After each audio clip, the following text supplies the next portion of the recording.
In this video, I'm going to discuss the 3 criteria you need to consider when buying a camping chair. I'm also going to show you the 3 chairs that we've used over the last 20 years or so and talk about how they meet or don't meet the criteria. But first, do you really need a camping chair? You definitely need a good camping chair, or at least we do. I watched a video recently where Ronnie Dahl said that you really don't need a camping chair. Wrong. No chair might be okay if you drive from dawn till dusk. We don't. We aim to be set up every day by about 4 p.m. That means that we'll be sitting in our chairs for at least 3 hours and probably more. And that's on a travelling day, not a sitting around the campfire day. So for us, a chair is a must. So, how do you choose one? Over the years, we've had 3 different camping chairs, and I'm going to use these 3 chairs to explain the criteria that I think are important. The first consideration is comfort. Comfort overrides everything else, and I mean everything else. Nothing worse than an uncomfortable camping chair. And there are 2 aspects to comfort. There's the comfort you need when you're sitting around a campfire, under an awning, just having a bit of a lazy time, talking to people, just lounging around. And there's the comfort you need when you're sitting at a table, and they're 2 different things. Because when you're sitting at a table, you need to be sitting up sort of straight and at the edge of the table, not lounging around in lounge lizard style. Now to the 3 chairs we've had, one of which we currently use, and how they meet the criteria.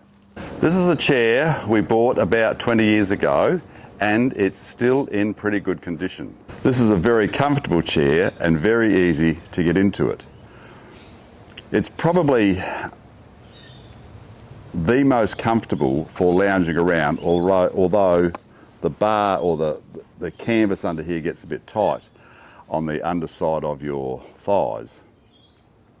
But it is a comfortable chair, no question about that. And it has the usual convenient pockets here. It doesn't have a table. It's not the best of the chairs in terms of comfort when sitting at a table, because you have to be leaning forward sort of a third of the way out of the chair to be at the table edge, so it's a little bit uncomfortable there. The other thing is that it's probably the most difficult of the 3 chairs to get out of. You sort of have to lift yourself out using your arms a bit. No big deal, but it isn't the most comfortable one to get out of, but it certainly is the most comfortable just to be sitting in, lounging around, no question about that. The next one is the Coleman. From memory, this was the cheapest of the 3 chairs. This chair, the Coleman, is okay. It's not super comfortable because the back and the seat are reasonably thin, and the back isn't very high. I'll just compare that to the next chair, the Black Wolf, and you can see that the back is a lot higher, which makes it more comfortable. The value of the Coleman chair is that it is very comfortable for sitting at a table, because it's an upright type chair, so you're right at the edge, and it's also very easy to get out of because the chair base is flat, and compared to the Oztent, you can see how that chair base is scooped, which is more comfortable but a little bit more difficult to get out of. One of the good features of the Coleman is the side table, which you don't have to have upright if you don't want to. You can just have the chair, or if you want the table, you can just pack it up like so. There you go, or not pack it up, set it up like so. So that is handy, and I'll show you that in comparison to the Black Wolf in a minute. The third of the chairs is the Black Wolf. This is a very comfortable chair. First of all, it has a relatively high back, nearly as high as the Oztent chair, which was the first chair. It also has good padding in here and in the seat. It has a scooped back, which you can see here, so that makes it comfortable to sit in. And it has a little bit of a scoop in the seat, which also makes it comfortable for sitting in.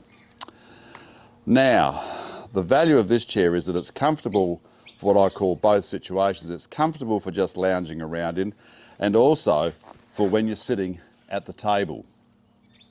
So two big pluses for the Black Wolf. Comfort's everything, as I said earlier, and so for that reason we're sticking with the Black Wolf for the moment unless something else better comes along. But this is suiting us down to the ground at the moment. A second consideration is how easy is the chair to assemble, disassemble, set up, pack up. Now all of these chairs are pretty easy. The Oztent is probably the most difficult, and it's not really difficult at all. It just has these two little catches here, which you do that with, then just press on this and it's done, and then they just lock into position down here like that, just like that. And that chair's done. And to assemble it, you just undo those two locks like so, fold it out, again like that, and lock those two little clips back into place, and there it is. Now that's about as difficult as it gets, and that's pretty easy, especially if you keep those legs lubricated. The Coleman is probably the easiest of the three chairs to assemble and disassemble. To disassemble, you just have to knock down the table, which is done just like that. Take the chair and just press on those sides and it's done. To assemble, reverse it, done.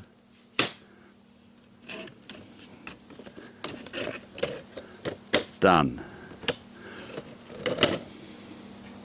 Now you will notice that I could leave the table down. That is an issue with the Black Wolf, because the Black Wolf has a similar mechanism. To disassemble, you just bring the back down, turn it on its side, and it collapses like so. And then to carry, just like that. Really neat.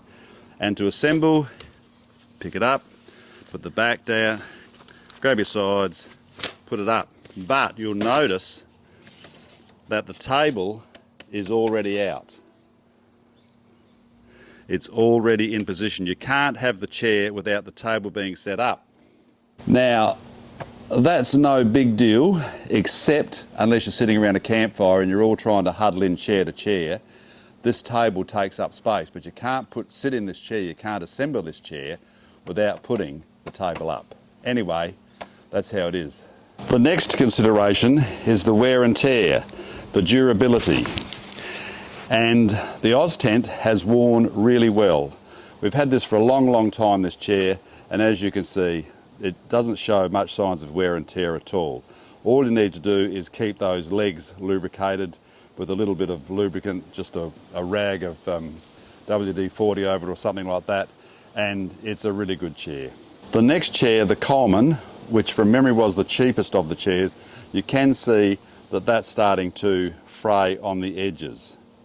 But that was by far the cheapest from memory. And lastly, the Black Wolf, we've probably had that for a bit over a year. It seems to be wearing really well, and we certainly do like the comfort. So can't really talk about its durability, but it seems like it's a well-made chair.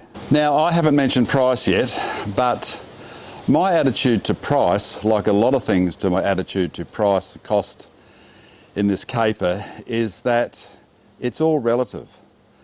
First of all, utes, modifications, caravans, modifications, fuel, accommodation, tours, entertainment, all that sort of thing, that all adds up to a lot of money. The cost of the chair inside that amount of money is negligible. I mean, what's a good chair cost?